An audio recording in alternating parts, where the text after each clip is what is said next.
Welcome back to the Immigration Answer Show. My name is Jim Hacking. This is episode number 407 of the Immigration Answer Show. I'll be here for the next hour answering as many of your immigration law related questions as I can. We are immigration lawyers practicing law throughout the United States. We have offices in St. Louis, which is where I am right now, our headquarters. We have offices in San Diego and Washington, D.C. All we do is immigration. We offer this program to educate the masses about the realities of dealing with USCIS and the State Department. The waiting room was full. Huli had to kick a couple of people out so that I could get in and join in the fun. It's sort of hard to have a show without me. StreamYard needs to come up with a better way to let the host in. But I'm going to get to everyone in a minute. But before I do, please go ahead. If you haven't already, leave us a comment. Let us know where you're watching from. And I want to talk a little bit about the historic day yesterday. Yesterday, for the first time in our nation's history, a former president was indicted for basically trying to keep a peaceful transfer of power from happening. It's a day that I thought might not come. I thought that the United States might not have the backbone to prosecute Donald J. Trump for his crimes against the country, what I view to be his treasonous acts against the judicial process or the legislative or the elective process. He and the people that support him would be happy to have Donald Trump be king of this country for the next 20 years. We cannot let him get reelected. If he gets reelected, he's going to pardon himself and he's going to do everything he can to crush everyone he views as an enemy. And we can't forget that the first group he targeted when he became president was Muslims. And we can't forget that one of his first press conferences, he called all Mexicans rapists and said, they're not sending us their best.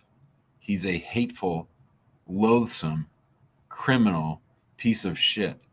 And we've got to do everything that we can to keep him from getting reelected. If you're listening to this show, you don't like the way that I'm talking, we don't need to talk. You don't need to watch this show.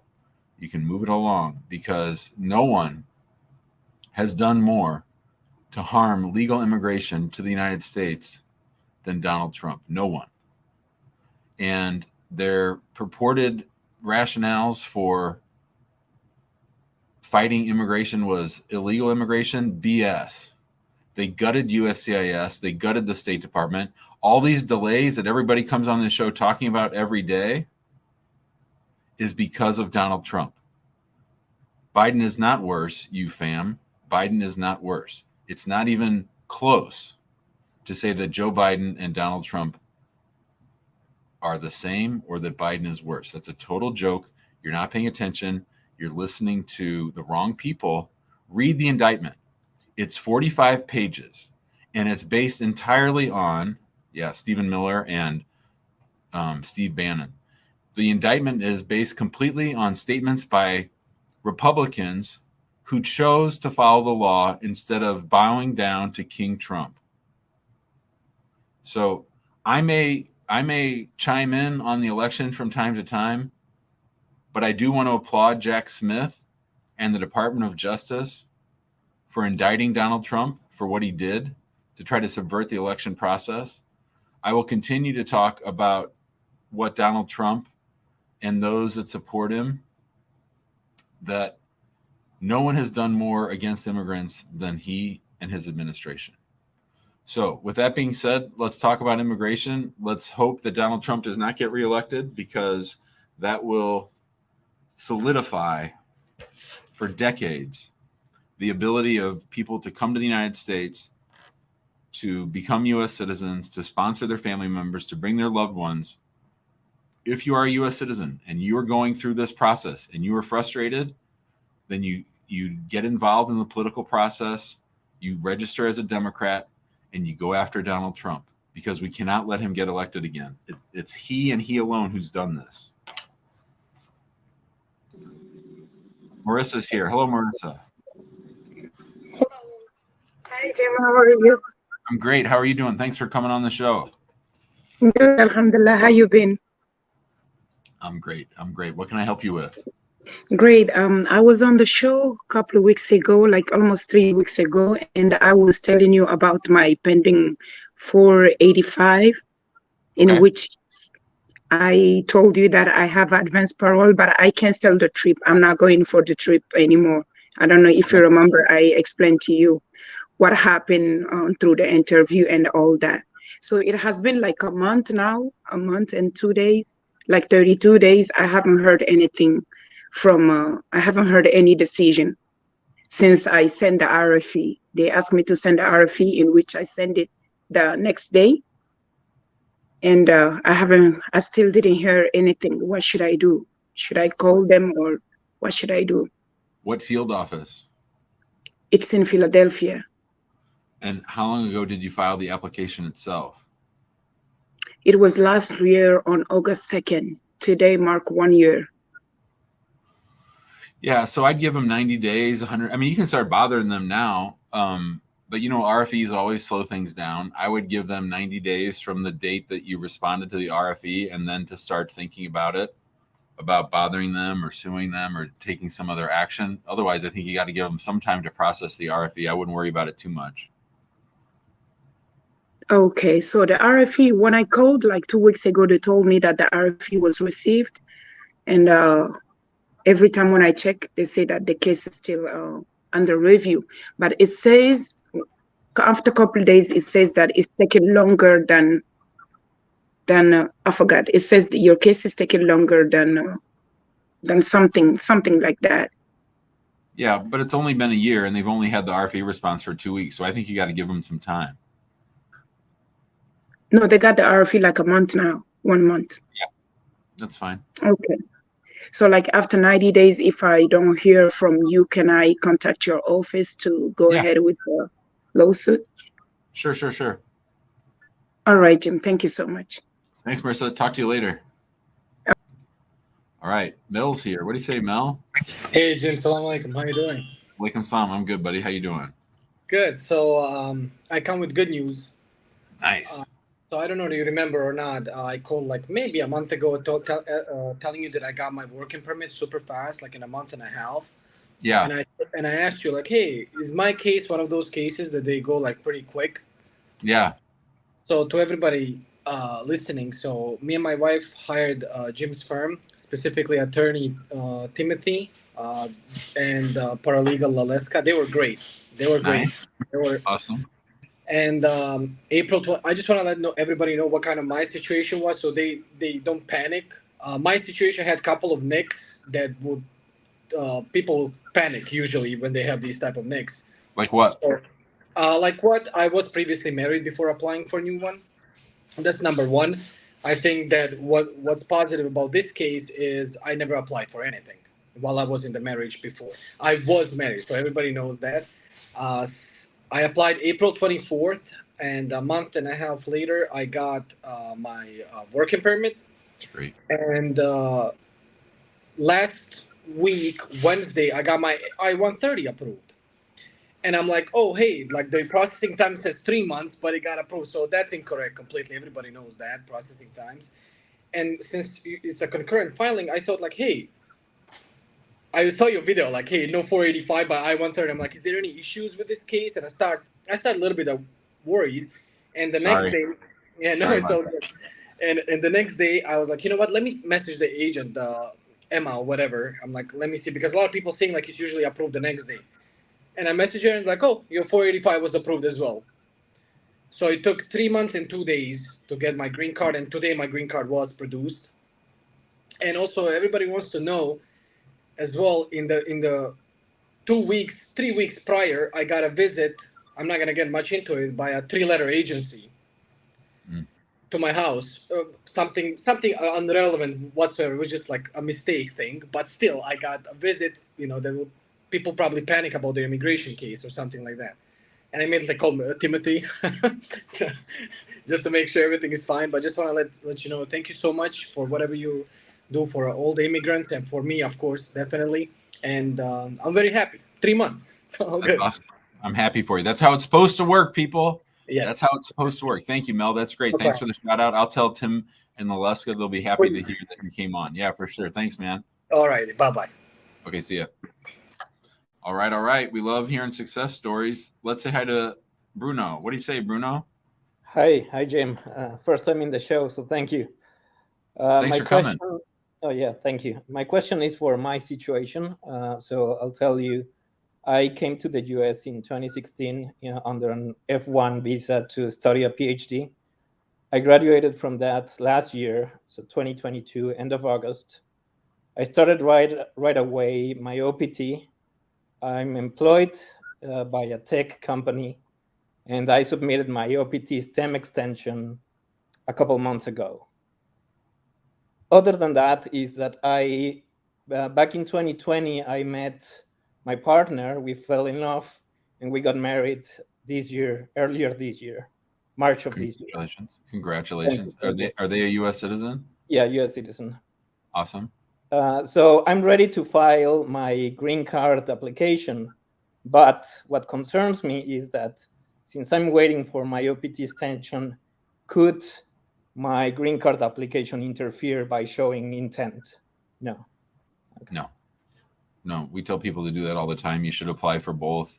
Once you get married, go ahead and apply for the green card. Don't wait. I honestly believe that the two things never touch each other, that they're giving out OPT, STEM extension, EADs to someone. They don't even know that you're the same Bruno. Okay. So that's good to hear. Another question, if in the worst case, I don't get my STEM OPT approved for any reason, but I submit my my marriage-based green card, because of that, am I still in status, even if my OPT expired? Yeah. Just get it on. I would get it on file before your OG OPT expires, and you'll be fine. Okay. Don't worry, Bruno. You're in good shape, Bruno. You got a lot of positive things going your way. You got it. Perfect. Thanks, Jim. Bye, buddy. Bye-bye. See ya. All right. That was Bruno. Devendre's not here to BS. That's what Devendre says. He is not here to BS. What's up, Devendre? Hi, how are you? I'm great. So, do you mind if I turn off my camera? Yeah, I'll do it. I gotcha. So, go ahead. Quick update about my case. I received my combo card based on marriage, and it was due to expeditious requests. And I was wondering, does that affect me leaving the country? Because when I came here, I came on a B2, and I applied for asylum, and I've been here for like 5 years, and then I applied for adjustment to marriage. Does that affect me if I leave the country for them to bar me? Well, first of all, let's make sure you're not going to go back to the country that you sought asylum from, right? No, I'm not going there. So for people that this is the new rule that I sort of come up with, and it's not a hard and fast rule, it's just a Jim rule. But the Jim rule is that if you were out of status at the time that you got married, an asylum I would put in the category of not actual status. If your documented USCIS status, i.e. your B1, B2, your 6 months ran out a long time ago, my vote is don't leave the United States until you get the actual green card, not the travel card. So my vote is, unless it's some kind of major emergency, stay here until you get your green card. Because right now you have a complicated immigration history, and I don't know what would show up on the computer given a long asylum pending. I don't know what would show up for CBP when you try to come back. Oh, okay. No, I was in removal, and it got dismissed by the judge, and then that's why I was able to apply for adjustment.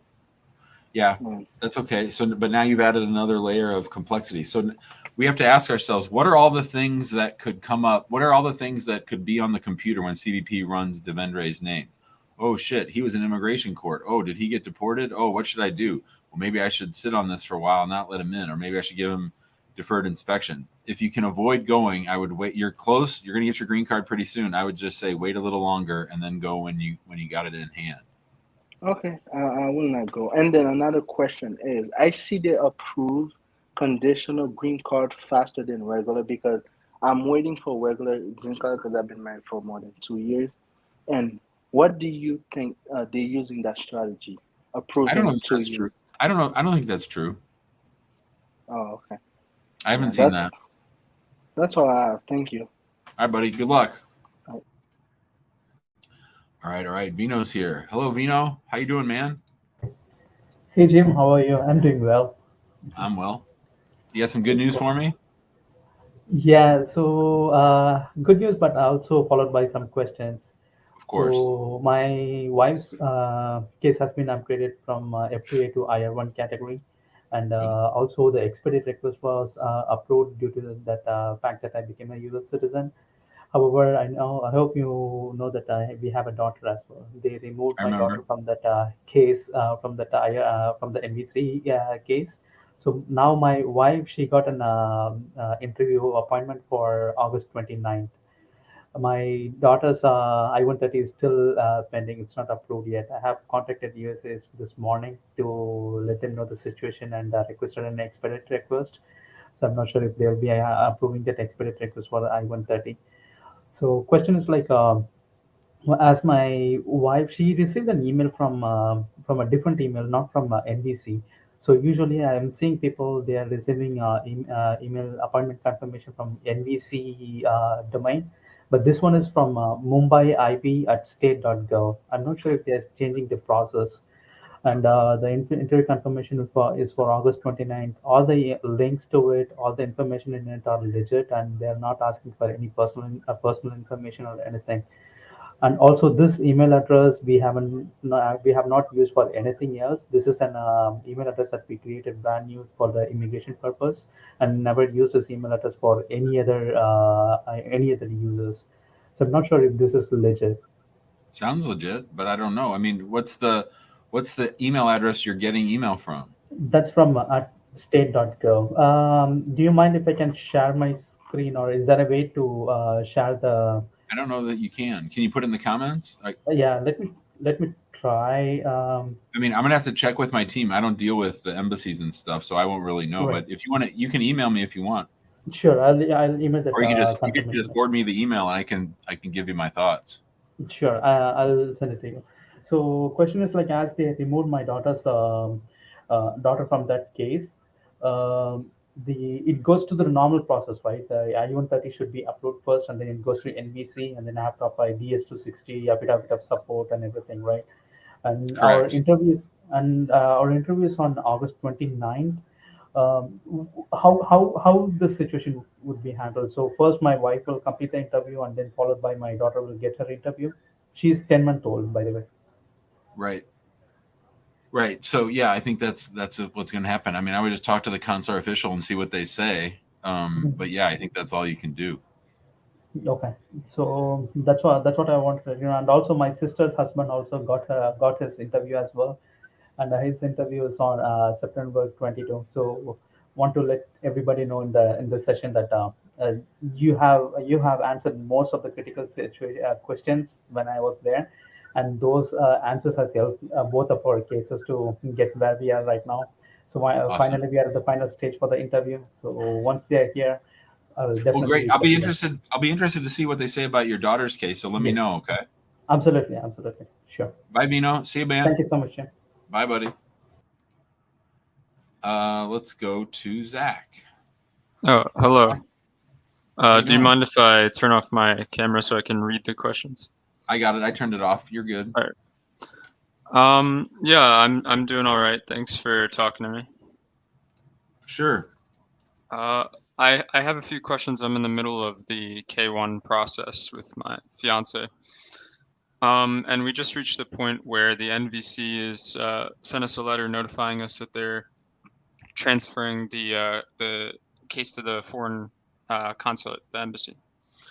Cool. And on that document that they sent me, they spelled my name wrong, and that's a mistake that I'm 99% certain I did not make.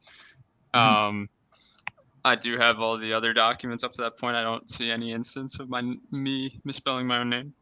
Are you the petitioner or are you the beneficiary? I am the petitioner. Yeah. Okay. I'm Is wondering if that is will it like cause one any letter, problems. one letter off, like Jim Hocking instead of hacking or something like that? Yeah, it's one letter off. Exactly. Yeah. It's not going to be an issue. It's in the middle of my name though, which is very strange. I can understand like if it was at the end or something, but just in the middle of my name. Well, believe it or not, there's still times where USCIS or NVC are actually manually typing shit in. They're not.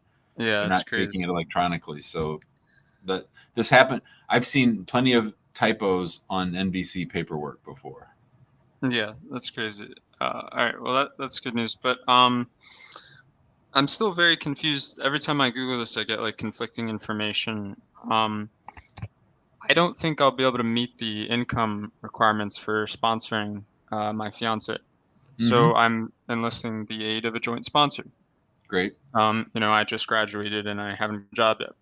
Sure. So I'm wondering if we both need to file both I-849 and I-134, or just one of them, or what happens in a joint sponsorship like that? Like, what forms are necessary? I haven't heard of the 849. That might be a fiance specific form, but I usually it's the I-864. I don't know the I-849, and the I-134 is for fiance cases. So I don't know, and I don't usually. Oh wait, I might have gotten that number wrong. Let me see. Yeah, that might be my problem. Does your co-sponsor? I meant the I-864. Yeah. Okay. Good. Does your co-sponsor live with you or live somewhere else? Yes, they live with me. So that's going to be an I-864A, and I'm not sure in the fiance what is the NVC told you? Have they said either way? I don't. When we got the instructions, it said that if it was a K1, like it made it sound like I should file both if it's a K1 visa. But I'm not sure if that extends to the joint sponsor, because there aren't like any instructions on joint sponsorhood as far as I'm aware. Like, and also I'm aware some specific embassies don't even accept them. And in my case, it's an embassy that isn't very common for. There's not much information out there, I'd say, that for K1 cases. So why don't you email me and I'll talk to our paralegals who handle a lot of our overseas stuff and ask them, because I just don't know. All right, I really appreciate that. Yeah. Cool, man. And then yeah, go ahead. Just one more. Would you know if like we've been living together in a third country, so not the country with the embassy that we've applied for, and not the U.S. So we've been living for over 6 months. So I know that we need a police certificate from this country, proving that she doesn't have any convictions or anything like that. I'm wondering if that extends to me in any capacity, because I've also been living abroad, or if that doesn't come up ever. Okay. Just the beneficiary. All right. And then I know this is a case-by-case basis, but like, do we know that once the foreign consulate receives the letter, that they'll give you the instructions to schedule everything, like, or do they receive it and then wait a long time to actually send you the instructions? Because I'm confused about that, because that changes things for us. We have to travel to there. We have to travel to the country. And that changes our circumstances. Why didn't you just do it in the country that you're in? Because we didn't do this. I mean, I wish I had enlisted the services of an immigration lawyer, but we don't have. I mean, we didn't believe that we had the financial means to do that at the time, Sure. And also, we were doing things fast. We weren't really focusing on immigration. We were focusing on our relationship. As well you should. So here's what I would say. Don't make any travel plans until you know that the embassy stuff is coming up. So I would wait. Yeah. I would wait to do the police certificate. I would wait to do medical. I would wait to make any travel arrangements until you actually know where you're going to be. I don't know that you actually even get to pick which embassy it is. It might just go based on where she lives. No, yeah, that's how it is. I'm fine with that. We will travel there, but I'm just scared that, like, if they ever schedule it, like if somebody ever gets the notification that the interview is like a week from the letter, It's Okay. usually 6 weeks. It's usually 6 to 8 weeks. You'll have plenty of time. 6 to 8 weeks, okay. And I mean, is she gonna have any problem getting to the third country? no, that shouldn't be a problem. Just it would have been a problem if it's like the next week. Yeah, 'Cause no, you're fine. sometimes flights would be All right. Yeah, I appreciate that. Oh, and then just one more. After the entire thing is done, the K1 is approved, hopefully. Are there any problems? I think you have 6 months to enter the US, right? Once it's approved? It depends on how up to date the medical is. So Okay. it could be shorter than 6 months. Okay, well, if the medical exam gets done in the same month as the interview, Yeah, then it's going to be like 5 months. 5 months. And there's no problems or extra steps needed if we travel to other countries in those 6 months, in those 5 months or whatever, right? Mhm. Okay. All right. Thank you so much. Bye, Zach. See ya. All right. You is here. What do you say, you? You, are you with us? Yeah, can you hear me? Hi, buddy. How you doing? Hey, not bad yourself. Great. What's up? Not much. Just want to just have a few questions.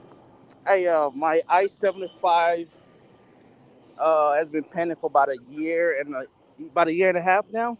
Okay. And about a month ago, just got transferred to Missouri. And what Yeah. does that actually mean? Does that No- mean Nothing. nothing at all? Yeah, I mean, they don't start working on those for at least a year and a half. So that probably just means they've started working on it. Oh, wow. Oh, okay. And as far as my M400, that's been pending for 4 months. Mhm. Should I wait a little more time before I sue, Oh, or at least a year. give it a year? Hmm. And that would take care of both cases as far as I-75. Yeah, we've done lawsuits for both. Sure. Oh, okay. All right. And one last question. Tomorrow I'm going to an immigration court based on a misunderstanding as far as my K1 visa, my wife coming in and things like that. And I was there 3 months ago. I talked to the judge, and pretty much they were saying that my wife was supposed to leave after 3 months, and I explained everything to her. And is there anything I should be worried about? I mean, we have no criminal record. She has a green card. Everything is good to go.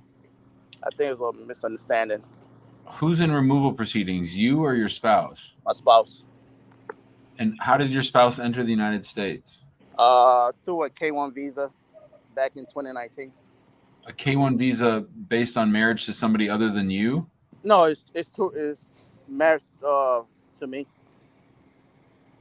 But I thought you're not a citizen. What was that? But you're not a citizen. No, I'm a citizen. Oh, so all those questions you had for me about the 751 and the N400, those were about her. That's about her, yes. Okay. All right. So I got to reset. Okay. Sure. So you as a U.S. citizen and have you been a citizen your whole life? Nah, for about like 10 years, 2013. Okay. And so your spouse comes to the United States on a K1 and you guys did get married, right? Yeah. And she got a green card. Yeah. And before the 2 years were up, you filed a 751, and then a year later you filed for citizenship. Correct. So how did she end up in removal? This happened back, I think, like 2020, and they came to the house, and they did, to their knowledge, they was telling me, the judge even told me that, oh, you were supposed to leave within 2 or 3 months. And I explained to her, like, When you say you mean her. Her, yes. I'm sorry. That's And I okay. explained to her that she came on the K1 visa, this other paperwork, gave her everything. And I think it was a mix-up because our A number for immigration is different from her green card number, if that makes sense. In other words, she has 2 A numbers. There you go. So So you went to immigration court already to talk about this? Yes, I went June, was it June, I believe? Yeah, I went in June. And tomorrow I should have the internet based interview. Right. Instead of in person. Right. Did they put her in removal before she had her green card or after she had her green card? It was before, because I remember going to the interview and I spoke to the consular as soon as we got approved, and I told him, and he was like, just go over there and get your passport. And after that, she got her green card for 2 years, and everything came in, no problem. And yeah. So this is completely effed up. So right now we just been, I even gave the judge her approval for when she came in, based on her passport, visa, and Yeah, everything. but her green card might not be valid. Oh, really? Yeah, because if she was in removal and under the jurisdiction of the EOIR, the deportation court, at the time USCIS approved her green card, then that green card is probably not valid. Oh, wow. You need what you need to do is tomorrow talk to the judge and say, I need time to hire a lawyer. And then you need to get a lawyer involved to unravel everything, because if she has 2 A numbers, that's a problem. But if USCIS gave her a green card when she was under the jurisdiction of the court, then your 751's a waste of time and money, your N400's a waste of time and money, and you still got to go back and fix the green card, which is probably invalid. Oh, okay. Wow, that's crazy. I didn't. We were just following the rules and everything, but yeah, but you got to get help. You got to get help for this, because it's not getting through to the judge and you and the problem, especially if there's 2 A numbers, there's just stuff all over the place, and there's no one sort of explaining what happened and helping to untie this knot. It's a big old knot.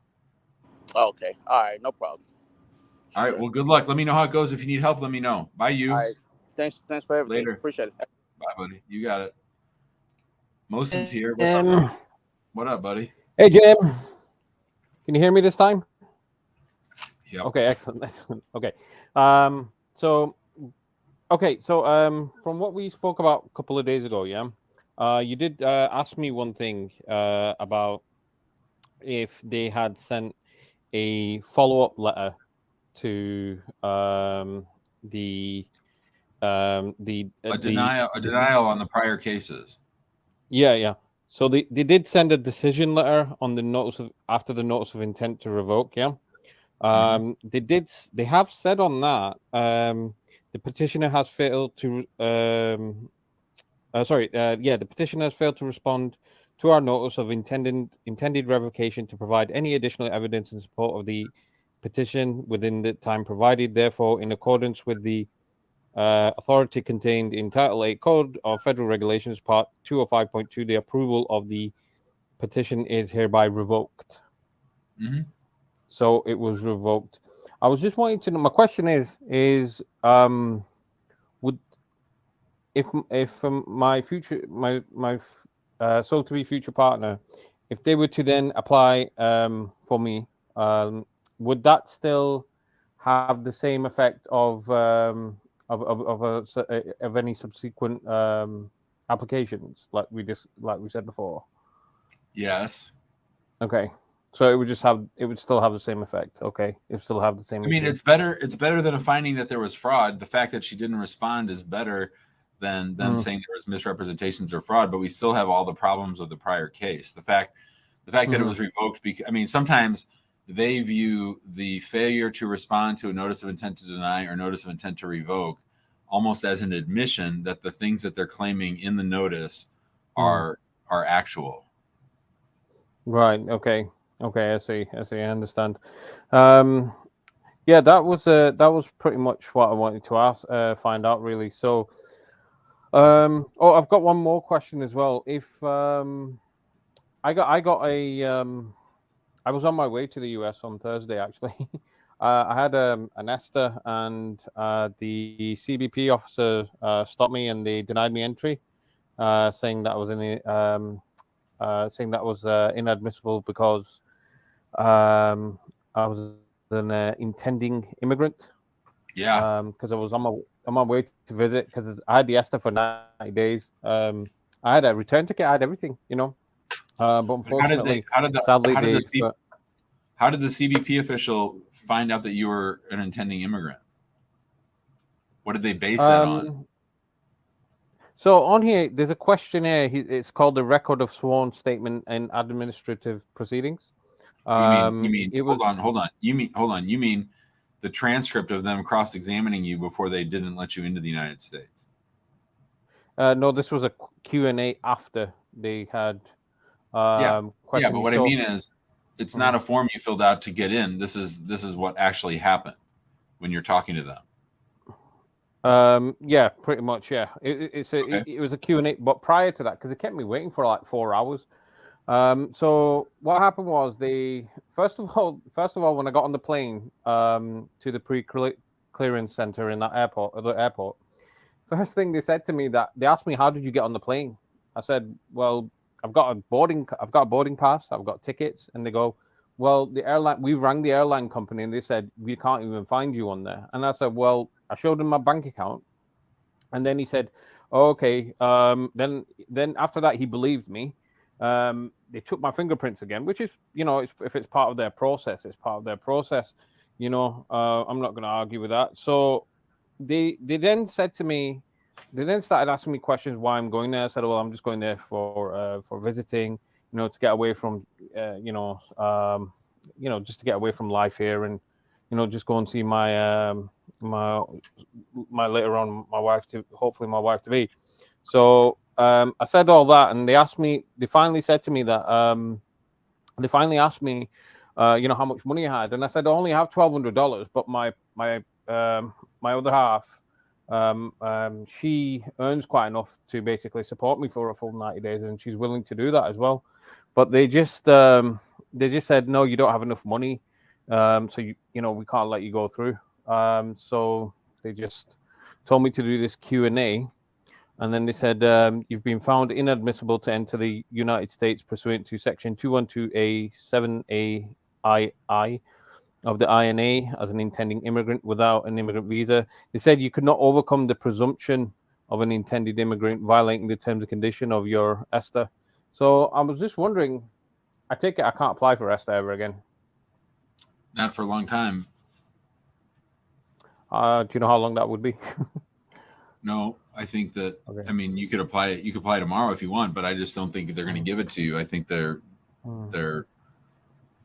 not wanting to let you come to the United States. So that's a whole strike against you as it relates to the whole other case. Okay. So what happened with my denial here? Would affect? Okay. Wow. Everything affects, Mohsen. Everything affects. Okay. I see. So because he said to me, the only other thing you can do is actually go to the embassy and apply for a visa. Apply for a visa, yeah. Yeah, but I wouldn't do that anytime soon. I'm not going to do that because to be honest, right, I'm quite distraught about it, to be honest, because it's not even. I mean, the way he's put it across, he was like, I mean, he was an all right guy. He was coming across as an all right, nice person, but it's just quite mind-numbing, to be honest, when they do things like this. So, I mean, I wanted to ask you one more thing, but I'll probably ask you that on Friday, maybe. Sounds good. Thanks, Mohsen. All right, sir. Thank you. Take care. See you, buddy. Yep. Goodbye. Maurice is up next. What do you say, Maurice? You're on mute. Hey, Jim. How are you doing today? I'm great. How are you? All right. All right. I have a question for you. I just recently filed a petition online for my wife. She's back home in Jamaica, and I just looked at online that they stated that they're reviewing it, and I was wondering, like, is that normal? Like, so they review it, and how long they normally take for that process? Are you a citizen or a green card holder? Citizen. So probably about. I've been a citizen for 4 years or so. 9 to 12 months. Okay. And also, this year, well, last year actually, I was ill and I wasn't able to work for a majority of the time. So I know, like, based on a couple of the videos I actually watched, he's saying that when it comes to the affidavit of support, you actually going to need previous tax proof or 1099 or W-2 to show that you can actually support the other beneficiary. Is that going to be a problem for Did you later make on? enough? Did you make enough on your taxes each of the last 3 years, or no? Yeah, I did except for last year because I had an accident, so I fell and Yeah, hit my back of my head. So last yeah. year's the most important year, so you're probably going to need a co-sponsor. Okay, yeah, that shouldn't be an issue for me to get a co-sponsor. I have one in line to get that solved and done. So, one of the next questions is that I know based on my naturalization, I did it myself, but as far as my green card, before I know I got that through my previous marriage. So Yep. they will be looking through all of that stuff, right? Yep. Always suspicious on those kinds of cases, especially if you knew your spouse back in the home country before you got your green card through the old spouse. No. I didn't know her, but it's kind of like almost as if like it was meant to be, because one of the thing is that we used to go to the same high school, and I don't even know. I didn't even realize that we used to go to the same high school. So yeah, but I they know won't for believe years, that. They won't believe that. They'll think you knew each other all along, and then this is the real person that you loved, and that you just came over here, married a U.S. citizen, so that you could then bring her here. no. No, But I'm saying, that's what you are going to have to overcome. You're going to have to be able to show that that's not the case. yeah, because one of the things also, even though we went to the same high school, it was at a different time because I was actually leaving high school, and I guess she was like 10 in high school at that time. So that was Okay. so you think that may at that point in time when it boils down to the interview, she's going to need to show some sort of transcript from the school or yada yada Yeah, about that time. You're gonna have to walk them. You're gonna have to walk them through how you might have been from the same village or city. Yeah. Yeah. So yeah, but it actually gets a little bit more also in depth with that too, because one of the aspects when I went back when I think when I had my green card at that time, I went back home to visit my mom and my stepdad, and it ended up that my stepdad is the vice principal of an agricultural school, and he used to attend that school also. So it's like yeah, I was wondering, that's going to also complicate things also. All right, man. Thanks for the call. All right. Bye, Maurice. See you, buddy. All right. So you're listening to the Immigration Answer Show. We have lots of free resources out on the web. Make sure you're taking advantage of them. We have our YouTube channel, which has hundreds and hundreds of videos on almost every immigration topic that you can think of. If you have one that you want us to make, put it in the comments. I've been trying to respond to as many comments as possible here this week. We also have this Immigration Answers live show where 3 or 4 times a week I go live for an hour trying to answer people's questions and educate everybody about the realities of the immigration process. We also have a Facebook group. There's almost 10,000 people in that Facebook group talking about processing time, service centers, field offices, all that kind of stuff about their journey. Sometimes they post questions, sometimes we answer them. So those are all free resources. If you want to call the office, you should be calling the office only if you are thinking about hiring us. We're up to like 500 calls or 500 new contacts a week is how many we hear from people.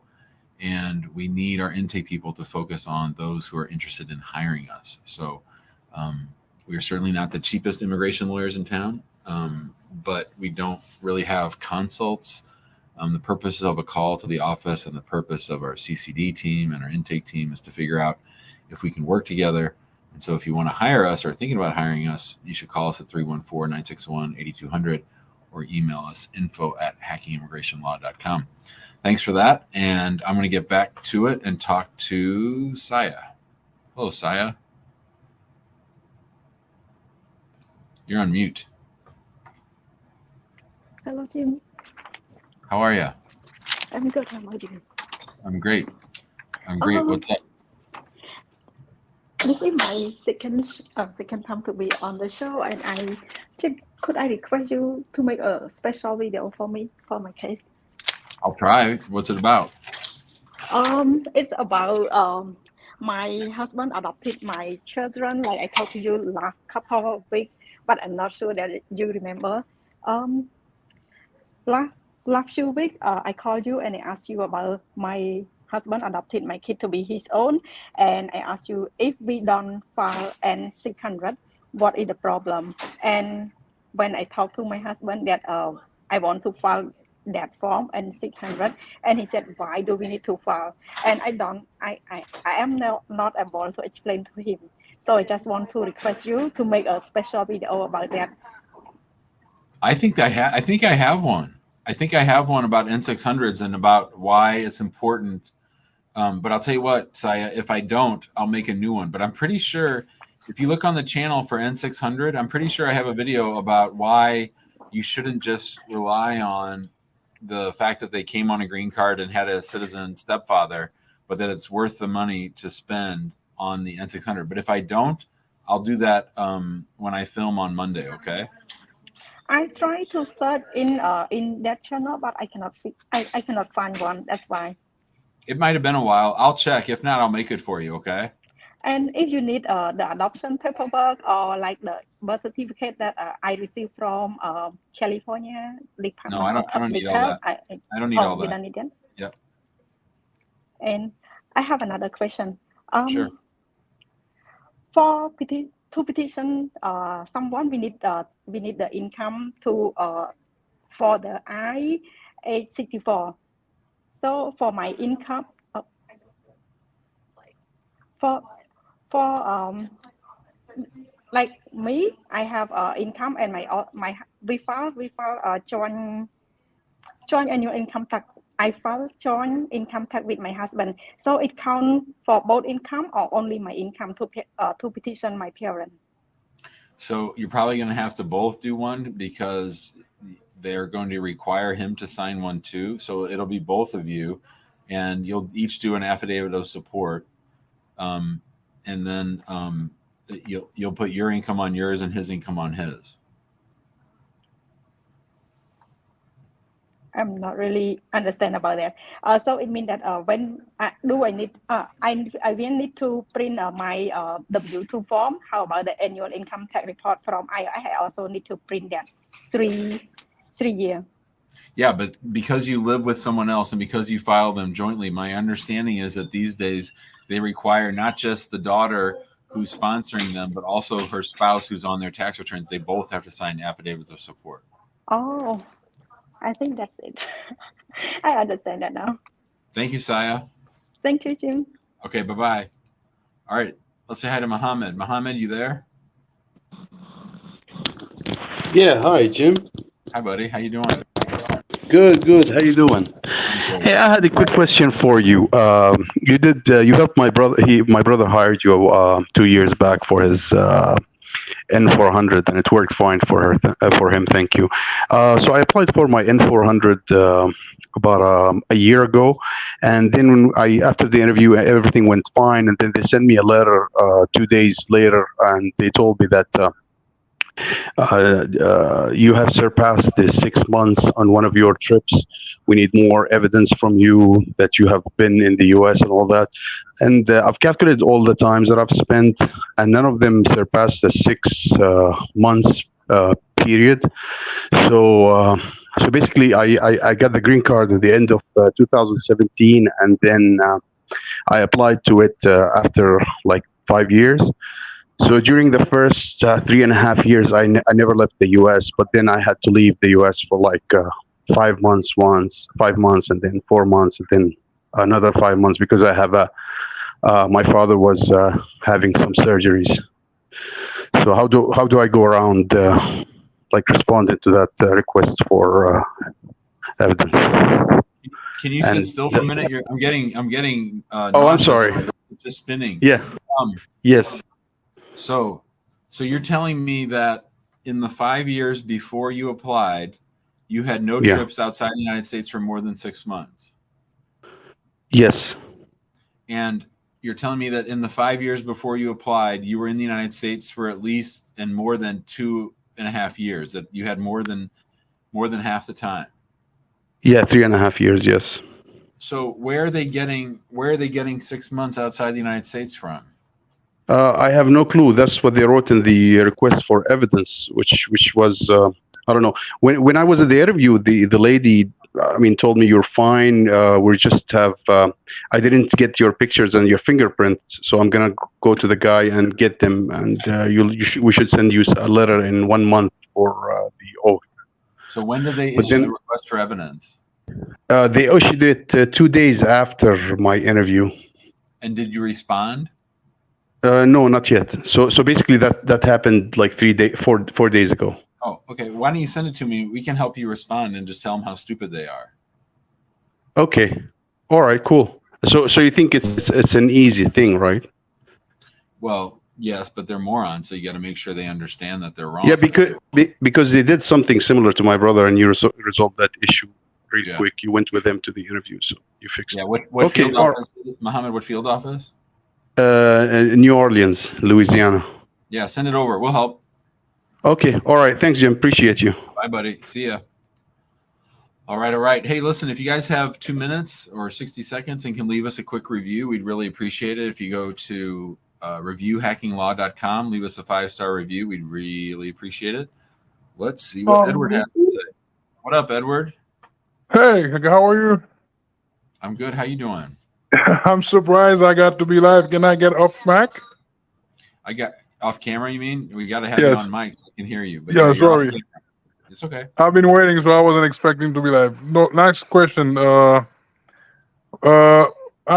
wife is currently in Haiti, and I already have the approved from NVC, but our priority date is 2019, and we've been waiting for quite a while now. So let's say 2019. Now we're at 2023.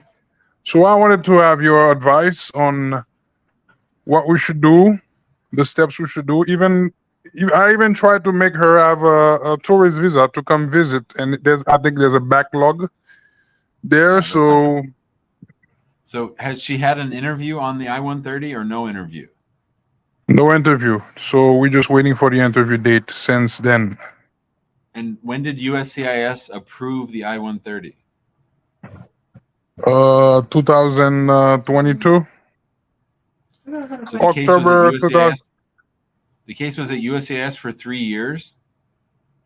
If I can say that, yes. So yes, I'm a U.S. citizen. Okay, go ahead. I am. Yeah, what were we trying to say? They accept USCIS. We accepted the documents in 2020. Actually, I just rectified. Wait, so USCIS approved the I-130 was approved in 2020. So the State Department has had the case for 3 years. that's correct. We never have any answer. So last week I wrote to NVC expedite because currently there's a bunch of issue here to state that there is a humanitarian crisis going on. So they need to expedite the case. Since then, I have no answer. Well, here's my question. Go ahead. When you I don't check every country, Edward. I don't check every country's processing times, and people all talk to each other about, hey, my case has a priority date of this, and we just had an interview in Haiti. What are you hearing as far as what cases they're currently working on at the embassy? There's a backlog, a major backlog. So right. Go ahead. I don't even know what's going on now. Nobody knows. Well, do you have any evidence that shows? And I'm not this is evidence for a court of law, but just do you have any knowledge of them deciding cases that are younger than your wife's case? No, I don't have any knowledge of that. So at all. In my recent experience, if Mhm. if the embassy hasn't gotten to your wife's priority date, then the lawsuit probably won't work, and it's probably one where they would file a motion to dismiss. We're seeing motions to dismiss when there hasn't been an interview, and they say that everybody in Haiti. I mean, just so that you know, this is total bullshit. This is them treating black people the worst, and there's no fucking way that people in London are waiting 3 years for a goddamn visa. This is because it's No, Haiti. I'm not sure. Yeah, I'm sure they're not. Yeah, they're not. I'm sure they're not doing all this. But Jim, I don't want to mess up things. My wife is next to me because I'm currently there. She just reminded me that NVC wrote to us in October 2022 What'd they say? to say that they're gonna search for the date of an interview. Yeah, but that was almost a year ago. Yeah, that's correct. So Edward, I want you to beat the bushes and find out if anybody is getting interviews in Haiti at all. If you find anything if you find anything that shows that people are getting interviews from around your time, then we'll sue them. But otherwise, I don't think we can sue them. But let me ask you a last question, Jim. You know, there's a humanitarian program going on, and Haiti is part of it. Yeah. The parole. Do you think it's gonna be a best idea for us for me to get my wife from that program? No, I think As it's I know bullshit. this program is going. I think it's just politics, and they're not really doing anything. That's what I think. Okay. Because this program, as I can see from people around us, it's moving faster. Like people are getting accepting to be traveling to the US faster. We haven't handled any of those cases, so I don't know that to be true, but I believe you, so I'm not against trying it. Okay. Anyways, Jim, I've been following your page for quite a while. I'm happy to be joining you. Doing a great job, and I will contact the office for further advancement because I think this is unfair. It's been a year, and even for a tourist visa, it's the same thing. They're not. Since March, we applied to renew the visa. Same thing. And even the passport is still at the embassy for the renew for the visa. No answer. I'm sorry, Edward. Can you hear me? Yeah, I just said I'm sorry. It's ridiculous. I'm sorry. It is. Anyways, man. I will contact the office for further help. Thanks, Edward. See you, buddy. All right. Angela's back. What up, Angela? Hi, Jim. So I finally, I kept on, pestering the NBC, trying to figure out, and the USCIS, since I was getting contradicting answers. So I said, did you guys, send out our welcome letter or not? I said, I'm just really confused at this point.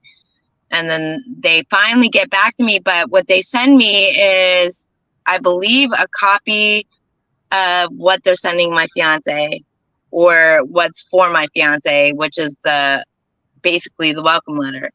And it says for you to go on www.nbc.state.gov and then go /K1, and it says look at your get ready for your interview and stuff like that. So I was like, wait, are we supposed to fill that part out? Because before somebody from their office told me I had to wait for an invoice number and then tell my fiance, okay, here's the invoice number. But I got, again, a contradictory email, but this one looks, this one's stamped and everything. from the NBC. It's just an email and not through the mail. So I assume that this is the welcome letter, that he's supposed to start his process now and do the form, what is it, DS 160? Mm-hmm. But I think you need the invoice number in order to do that. That's what I thought. But if you go there, like if you're looking at this paper, it's so confusing. If you're looking at this paper, it doesn't give you an invoice number. It gives you your case number. And then it gives you, it says that, okay, the petition is on its way to the embassy consulate. And you went So to like which consulate is it? the Ghanaian in Accra. And you've Accra, gone to that Ghana. website to figure out what they want? I'm not on the Accra, Ghana site, not on the actual embassy site. I went on the site that NBC sent me to before. I don't think jack squat's going to happen until you get that invoice number. So you got to keep bothering them. That's what I was thinking, but like, why'd they send me this? Like, this looks like an official document. It says now that this paper has been sent to the embassy, you'll wait for a word from the embassy. In the meantime, go to that website I told you, and then go to /K visa to see about how you apply for your K visa. Mm-hmm. So I'm like, all right, so are we supposed to go and apply for the K visa? I don't think you'll be able to. When I clicked on it, I don't see any place where it asks for an invoice number or your case number for that matter. So that's why I'm a little confused and taken back. And I thought, well, Jim might know. So well, here's what I'm going to do. I'm going to talk to Katerina, because there's a lot of stuff. Maybe we'll do a whole show on K1s and DS 260s for approved I-130s, because I'm just not that involved in the day-to-day of how to mechanically do it. But I'll ask her to come on the show, and we'll just do a whole show on it. Okay, when should I look forward to that? I don't know, probably next week. I'll talk to her. Next week. Okay. All right. Well, I appreciate you, Jim. Do you by any chance have an email link there so I could show you what that document looks like? Yeah, sure. Just email it to info@ and say, I'm Angela. I've been on the show a few times and Jim wanted to see this. Great. Okay. Thank you. See ya. All right. Bye. All right, everybody. That'll do it for today's show. We went over an hour, so that's good. Tomorrow's show, 4:00 Central. Our next show will be 4:00. That'll probably be the last show of the week. I'll probably take Friday off. That'll be 4 shows for the week. It's good to be back. Maggie says to Angela, that means the welcome letter is already sent. Hopefully that's right. Hopefully that's right. Hopefully Angela heard that. I will be back tomorrow at 4:00. And until then, have a good night. Have a good night and be kind to each other, and make sure that you keep fighting. Keep on fighting. All right, everybody. Have a good night. We'll see you tomorrow.